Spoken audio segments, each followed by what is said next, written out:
Meet the Experts. I'm your host, Bruce Hurwitz of Hurwitz Strategic Staffing. You can find us on the web at hsstaffing.com. I hope you'll consider us for all your staffing, career counseling, and speech writing needs. I am delighted to be joined today by Angel Ribo. We will be discussing how to reinvent yourself, pivoting in a crisis. Meet the Experts is sponsored by P&K CPAs. P&K is a full-service accounting firm. They provide accounting and consulting services to businesses ranging from startups to small and mid-cap companies to nonprofits as well as high-net-worth individuals. Contact them today for a free consultation at pk-cpas.com or call them at 973-882-8810. They will be happy to be of service. Angel, welcome to the show. Thank you. Thank you very much, Bruce. Thank you for having me. It's a pleasure to be here. And obviously, thank you, everybody who's listening to us today. Well, the pleasure is mine. Please take a minute or two and introduce yourself to our viewers. Thank you. Absolutely. So I am originally from Barcelona, close to Barcelona, but I've lived in Plano, Texas for the last 10 years. Basically, what I do for a living, I help both corporate CEOs and established entrepreneurs who hire me to bridge the gap globally for expansion and exposure as a way to accelerate the growth of their businesses. And I'm able to do that because, before I started my own business 5 years ago, I had worked and I had helped more than 1,500 CEOs in 33 different countries. Also, I think it's important for everybody to know that my passion is in helping underprivileged kids in Latin America become entrepreneurs using their local resources. And I was blessed of joining a couple of business partners, of friends of mine a few years ago, and we started Wisdom for Kids in order to do that. So thank you for having me, Bruce. It's my pleasure. Reinventing yourself and pivoting. How do you define pivot? Thank you. Well, when I think about pivoting, I actually think about these basketball players that, when they are in possession of the ball, they start moving one leg is still, in contact with the ground, and the other one, they keep on moving it, one side and the other. So, and that's how I consider pivoting. Pivoting is actually in a business setup. For me, pivoting is like changing something in your life or changing something in your business, but taking as a starting point what you have already developed and what you have already learned throughout time. So that's how I define myself pivoting. Now, if I can get through this without coughing, why would you have to reinvent yourself? Is it really reinventing yourself or reinventing the business in a crisis? That's a great question. Actually, it very much depends on what's going on out there, right? I mean, we're talking about in times of crisis, because when it's a crisis, there's some external events that oblige you to rethink about what you're doing and what you are offering to the market at that point in time. When something, is so dramatic that it's called a crisis, then you start thinking, okay, so if the market has changed, if the conditions of the market have changed, so the clients probably are looking for something else or might need something different. How can I do it? And to your point, you might have to reinvent yourself. You might actually have to learn new skills. You might have to go down paths that you've never been before, or maybe not. Maybe you can just, expand what you already were providing to your clients or to your market and take it from there. So it really depends on, I would say, how you have to pivot, or how do you have to provide additional products or services to the market. Let's take two different cases. And obviously the crisis that's in the background, the 800-pound gorilla in the room, is COVID-19. Okay. Let's say we have a business, an MSP, an IT service provider. Now they have to deal with Zoom. They have to deal with cybersecurity at a level that they never had to deal with before. So maybe they're bringing on more people in a time when you can't all be in the office together. Some people are going to work from home. Some people have to go out because their field network engineer. And if you're a field network engineer, field means you go out. And if you're an engineer, you have to touch the gizmo. But your principles, your values, your ideals stay the same. You're just offering more. As opposed to a restaurateur who now has to lay people off and change the business model. The first case, they were just growing. In this case, they're changing the business model. We're no longer going to be serving food inside. People are going to come to the window or to the door, or we're going to rush out to their car, and we're going to hand them their order. So the business model has changed. So describe for us the pivot and the reinvention as you see it in both cases. Okay, so great question. I love when the rubber hits the road, Bruce. So I'm enjoying these conversations. In the first case, well, let's not forget, first of all, Bruce, that not everybody likes to do everything. So it could perfectly be that there's an IT services company who's filled, right? Maybe they don't really like to provide the kind of services that the market is requesting. So that's a possibility. But let's say, for the sake of the example, that this IT services company is willing to provide this service to their marketplace, right? So they're going to probably have to learn a little bit more. They will have to learn additional skills because they will have to provide additional services. They might have to hire new people. I always like to consider that every single pivoting has to take into consideration 4 different factors. Number 1, your passion. Do you really want to provide that? Do you really like to do it? Number 2, is there a market for that? Is there a market? Does the marketplace really want that service, right?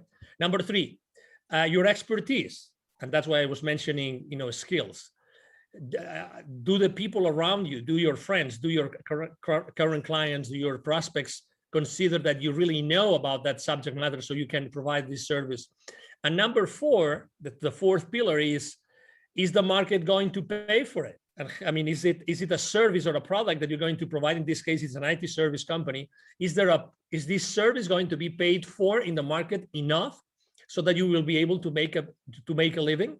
So, and you actually compare those 2 markets in a very obviously conscious way, because IT services and high tech in general, last year actually they thrived pretty well. I've seen many public companies' financial statements online on their websites and of IT services companies, and they did really well because there was this whole bunch of additional problems that their customers faced, like the ones that you described, and they were open and willing to do it. They had the expertise to do it, right? So they put in place and probably had to recruit additional people.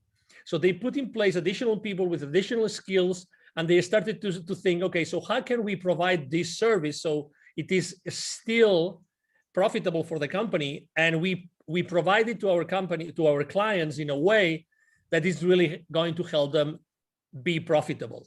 Don't forget that at the end of the day, if your clients don't stay profitable, it's not ethical. You were talking about values, right? It's not ethical to provide your clients with a product offer that is not going to still keep them, profitable and still offering or delivering value to their shareholders. So that would be example number 1.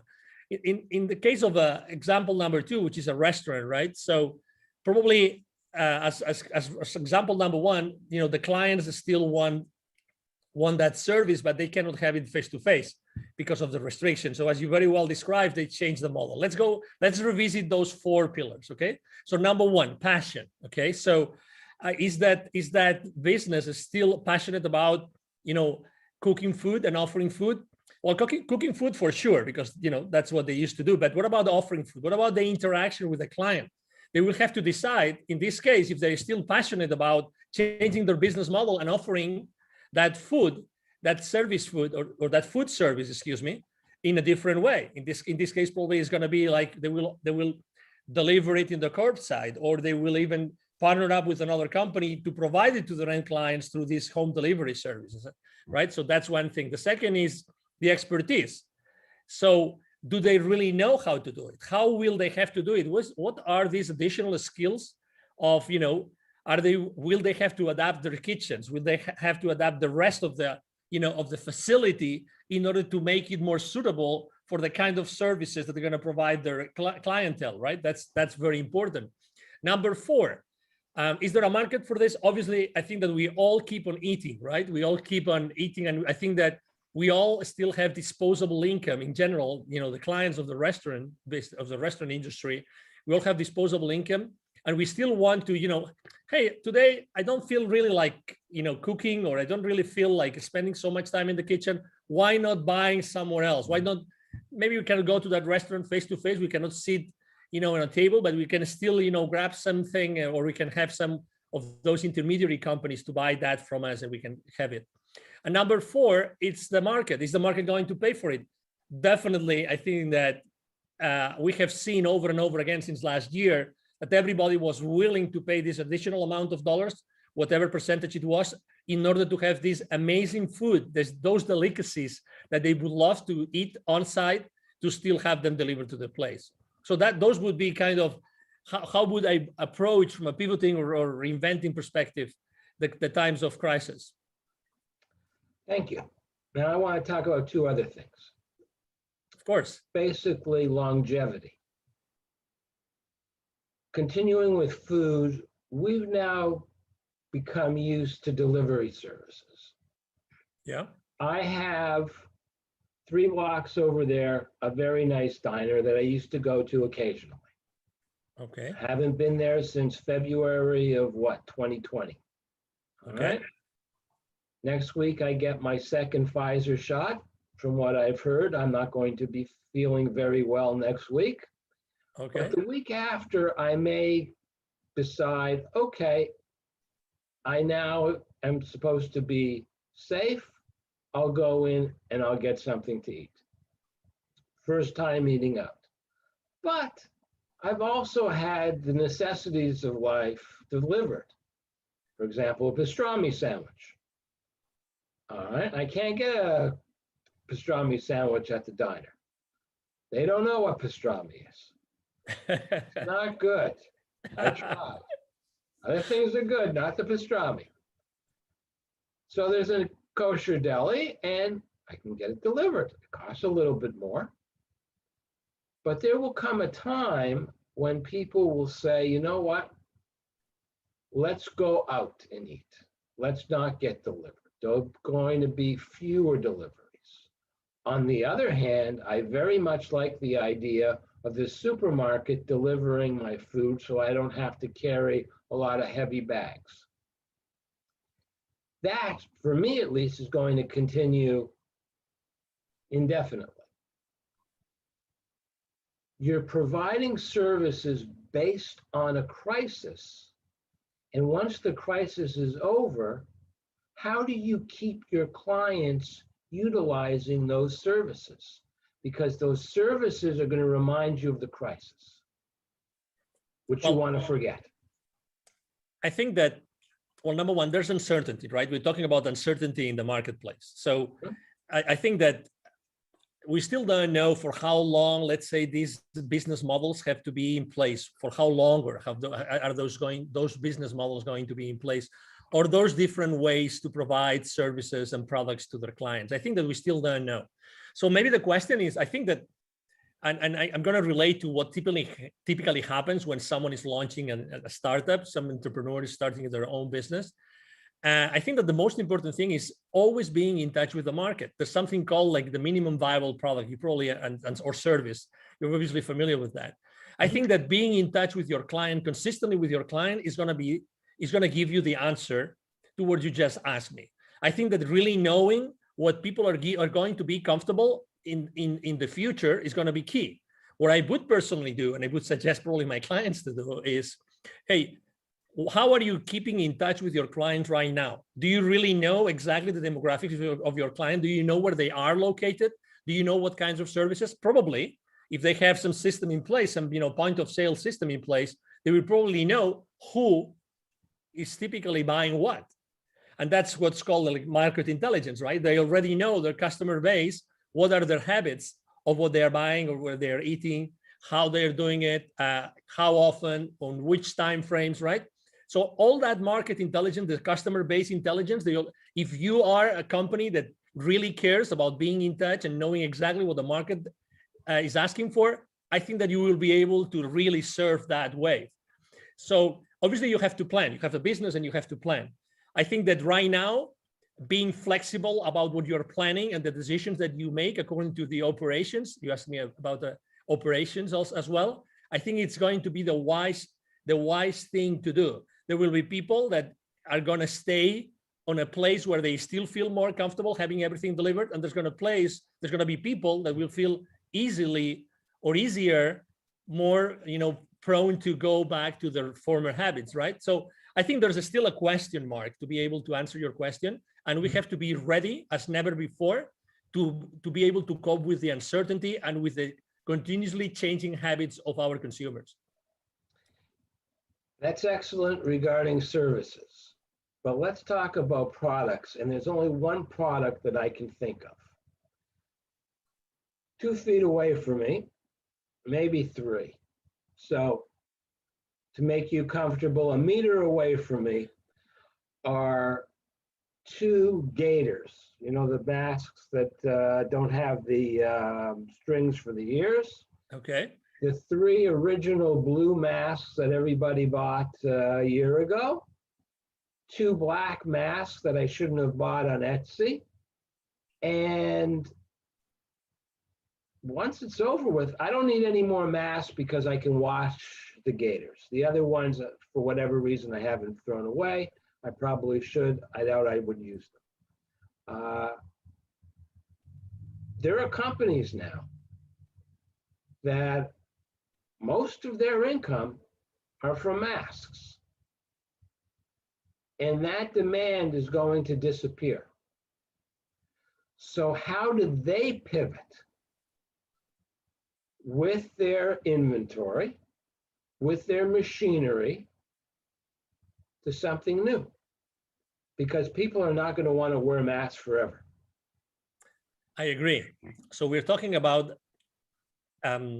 people are not going to wear masks forever, and probably they already feel comfortable with a specific kind of mask more than any others, right? So there will be a lot of, let's say, free use masks in the market. So that's in itself, it can be also an opportunity, but let's skip that. So number one. Well, no, I got to stop you. No one in their right mind is going to use a used mask. Yeah. No. Only yes, but somebody else's, no. No, but we're just thinking about the recycling part of the disposing. Yeah. Misunderstood. Thank you. No. It's all good. For the sake of the exercise, is a great conversation. So they have, number one, don't forget that these companies are having an income right now because they have clients. So even if it's a product as opposed to a service, these guys already have some clients, and they're supposed to know exactly what the clients need today and what they're going to need in the future. They have established already some business relationships, and there's some loyalty from those clients towards those vendors, in this case, ourselves, right? So I think that it would be wise if they started to think what, according to their experience and according to that relationship, if they start to talk to their clients and know, okay, so whenever this, I don't know if to call it wave or bubble, goes away, or you don't need as many as before, what do you think that we could provide you with? We think we understand your business, but what do you think you're gonna need? Again, and there's, as you know, probably not everybody has an inventory. A lot of people are just brokers or intermediaries, right? So it depends really on what your business model is.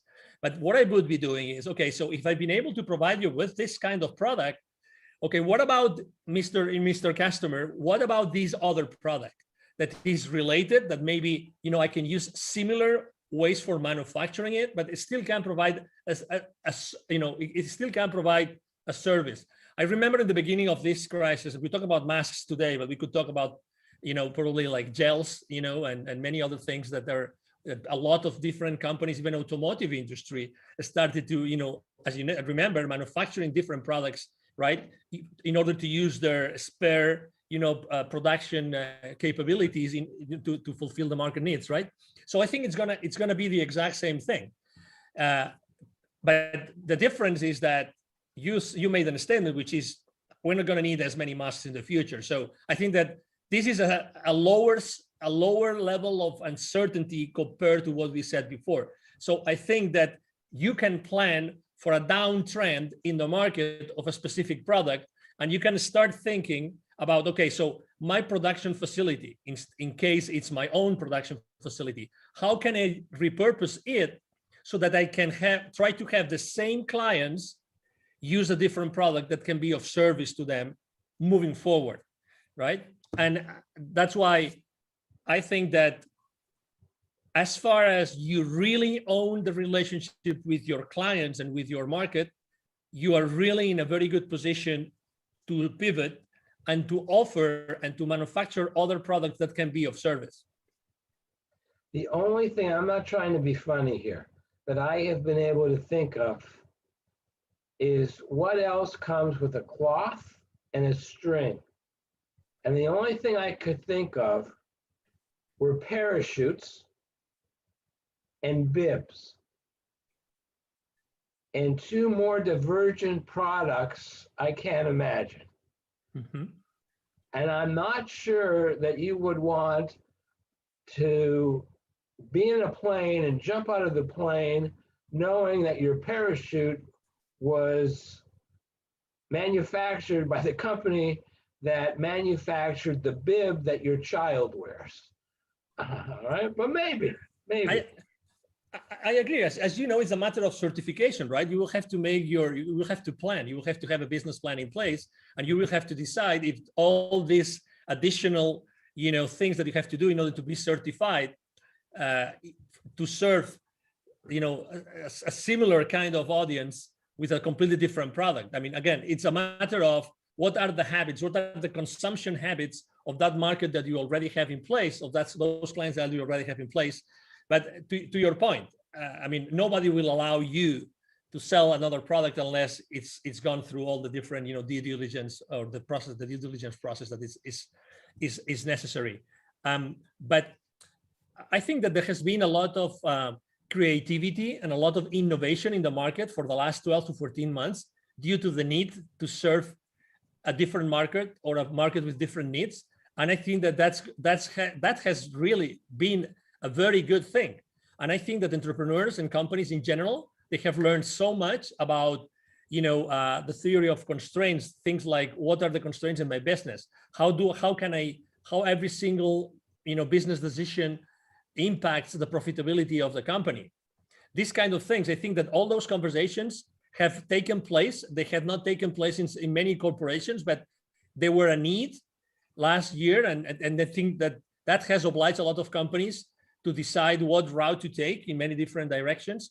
And I think that all this, thoughtful processes and all those, brainstorming sessions that happened throughout the last year are going to make the companies much more profitable moving forward. I think that business owners and CEOs have become much more conscious of how every single decision impacts and has a consequence on the business profits.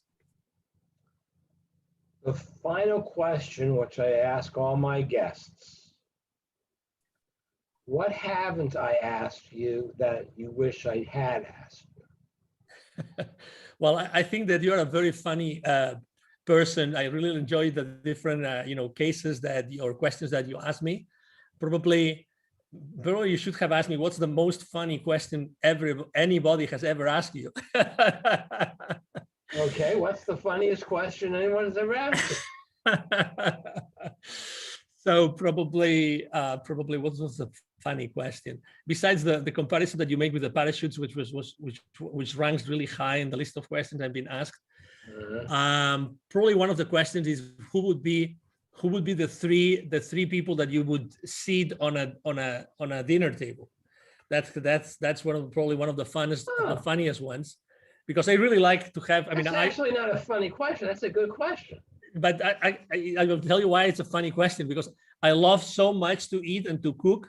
So for me, it's real fun to think about working or thinking about who would I share specific plates. And for me, a table is almost like a sacred place where lots of magic happens, and where actually sitting next to someone and knowing and establishing that relationship around food, I think it's really a magic place where lots of things get accomplished. But would you choose, and I can't think of any offhand, a famous chef? Would you choose a famous scientist? Would you choose a famous entrepreneur? And would the three of them have to have something in common so that they could have a good conversation? Or would this just be you want to have three separate conversations? Great question. Absolutely amazing question. Probably any of the three would have anything in common as far as their field of expertise, but I think that they all three would have, such a generic wisdom and background that would allow them to have a conversation among us four. That's what I think. So it wouldn't probably be a chef. I really know a very good chef that has had many Michelin forks in Europe, back in Europe, many restaurants, very, but I actually would, let me answer the question if I may. So the first person I would have on the table would be myself 7 lifetimes ago. I apparently was a Knight Templar, a Templar Knight. A Templar Knight, excuse me, I said it the other way around. That's one person, that would be myself. Actually, they're called the Knights Templar. Okay. You had it right the first time. Oh, okay. Thank you for correcting me. So you're protecting the Holy Grail. You've got your sword. Exactly. That's one, and it's myself. So I would love to talk to myself. 7 lifetimes ago. The other person would be whoever is running the show in the world. Whoever that person or group of person. Maybe one of them. I would love to have that whoever that is. Sitting next to me. I would love to be one part of the conversation. And the third one would be Jesus, and maybe not for the obvious reasons, but the reason for me would be because I think that typically the history books are written by the ones that won the wars. So I would love to have firsthand access to Jesus, so I could really have those tough conversations about, did you really write that? Did you really say that? Did you really do that? I would love to have that conversation. And I think that these three individuals all together could have a very, very nice conversation. What do you think, Bruce? I think that it would be nice up until the end, what you said about Jesus, because I am assuming, and then you shouldn't make assumptions, that you are a nice Catholic boy. And that what happens when you ask Jesus, did you really say, did you really do, did this really happen? And he says to you, no. Then that would impact you on a very deep level. So sometimes it's best not to know. I found, it's very disappointing. We'll end on this. Churchill was supposed to have said to,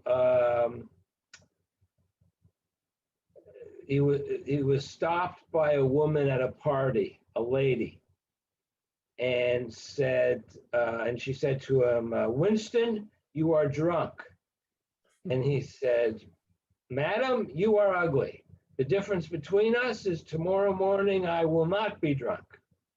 And then it was whether or not he continued the reason that you're laughing. But according to one of his biographers, it never happened. I want that to have happened because it's a great story. But enough. We've really got an off topic. And before I let you go, I want to thank you again. And please tell our viewers how they can best get in touch. Absolutely. So thank you. My name is Angel Ribo. Last name is Ribo, spelled like R-I-B as in boy, O. My brand is the CEO Confidant, THECEO CONFIDANT.com, the CEOConfidant.com, and you can go there. That's my website. And the easiest way to reach out to me is actually through my email. Either my team or myself, we're going to answer any single email we receive. And my email address is angel@ Angel Ribo, one word, angelribo.com, angel@angelribo.com. And thank you so much, Bruce, for having me. And thank you, everybody, for listening to us. It was my pleasure. I'm Bruce Hurwitz. Thank you for watching. And as always, please stay focused.